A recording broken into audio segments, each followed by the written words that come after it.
റീച്ചൊന്നും ആയിട്ടില്ല, ഞാൻ പേരൊന്നും പറയാനില്ല. ഒരു 1 ഇയർ ആയിട്ട് നമുക്ക് നല്ല നല്ല രീതിയിലുള്ള ഈ വ്ളോഗേഴ്സാണ്. നിങ്ങൾ തട്ടിപ്പാണ്, ഞാൻ എവിടെ വേണമെങ്കിലും പ്രൂവ് ചെയ്യാൻ തയ്യാറാണ്. ഞാൻ എന്താ തട്ടിച്ചെന്ന് പ്രൂവ് ചെയ്യാൻ ഞാൻ തയ്യാറാണ്.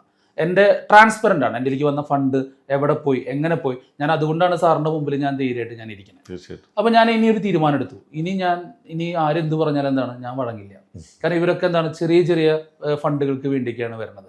ഞാൻ പേരെടുത്തൊന്നും പറയുന്നില്ല, കാരണം അവർക്കും ഇതിനെക്കുറിച്ച് അറിവില്ലാത്തതുകൊണ്ടാണ്. അല്ല, എന്നെ സംബന്ധിച്ച് പേരെടുത്ത് പറയണമെന്നാണ് ഞാൻ പറയുന്നത്. കാരണം എന്ന് പറഞ്ഞാൽ ഒരു വ്ളോഗർ ആണെങ്കിലും ഒരു മാധ്യമപ്രവർത്തനാണെങ്കിലും മുഖ്യധാര മാധ്യമപ്രവർത്തന മേഖലയിൽ നിൽക്കുന്ന ഒരുപാട് സാധാരണക്കാരായിട്ടുള്ള മാധ്യമപ്രവർത്തകരുണ്ട്.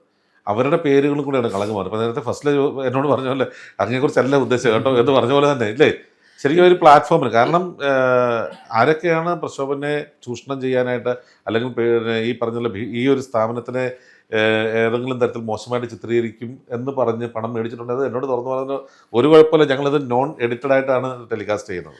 ഒരു 1 ഇയർ മുമ്പ് വന്നു, ഞാനത് സെറ്റിൽ ചെയ്തൊരു കാര്യമാണ്. ഞാൻ അതവിടെ നിൽക്കട്ടെ. പക്ഷെ ഇപ്പം എന്നെ എന്താണ് ഒരു 2 വ്ളോഗേഴ്സ് ഒരു 3 വീഡിയോ ഇട്ടിട്ടുണ്ട്. അത് ഞാൻ പേരെടുത്ത് പറയാം. കാരണം അതിലൊന്ന് എന്താ പറയുക, അർജുൻ എന്ന് പറഞ്ഞൊരു വ്ളോഗറാണ്.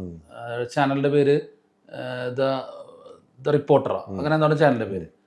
പിന്നെ ഒരു ദ ജേർണലിസ്റ്റ്, അത് വളരെ കോമഡിയാണ്. നമ്മളെക്കുറിച്ച് അത്രയും മോശം. കാരണം എനിക്കൊരു ഫാമിലി ഉണ്ട്, എനിക്കൊരു ഇതുണ്ട്. സാർ അത് കേട്ട് കഴിഞ്ഞാൽ നമ്മളെ ഓരോ കാമപ്രാന്തനെ പോലെയൊക്കെ ചിത്രീകരിച്ചുള്ളൊരു വീഡിയോ ആണ്. എനിക്കും ഒരു വൈഫുണ്ട്, മോനുണ്ട്, എൻ്റെ സ്റ്റാഫ്. അല്ല, ഈ എപ്പോഴും ബാലൻസ്ഡ് ന്യൂസ് എന്ന് പറഞ്ഞൊരു കൺസെപ്റ്റ് ഉണ്ട്. ഈ പറയുന്ന വാർത്ത ചെയ്യുന്നതിന് മുമ്പ് നിങ്ങളെ വിളിച്ചിട്ട് നിങ്ങളുടെ വേർഷൻ എടുത്തോ? അവർ ഇല്ല, നമ്മൾ എന്തും ചെയ്യാൻ ശേഷമാണ് ഇത് പറയുന്നത്. ഇപ്പം ഇവർ ചെയ്തുകൊണ്ടിരിക്കുന്നത്, ഇവരൊക്കെ വിളിക്കുകയാണ്, നിങ്ങൾക്ക് എന്തെങ്കിലും കിട്ടുന്നുണ്ടോ